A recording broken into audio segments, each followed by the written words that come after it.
Huh. So, nanghira. Dito tayo sa Bulusan Elementary School.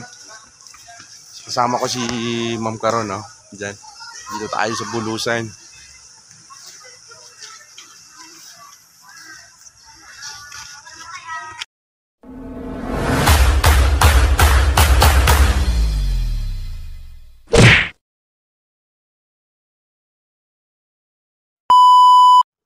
Hello guys, kamusta kayo?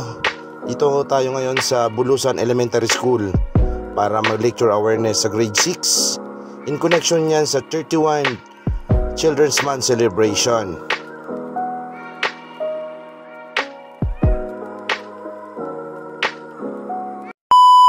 Dito si Ma'am, kasama natin dito si Ma'am, yung teacher nila, Ma'am Maria Elizabeth Centillas. So Ma'am, kamusta? Ano po masasabi Ma'am sa itong 31 National Children's Month po, Ma'am? Well, maganda na meron kayong program na ganito para at least yung mga bata na aware, meron parang children's month activities.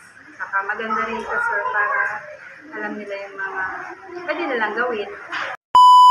Ito po yung principal natin dito sa Bulusan Elementary School. So, andito si Sir. Sir, ano po yung masasabi nyo? Andito kami PNP para sa 31 National Children's Month po. Actually po, maraming salamat muna sa lahat kasi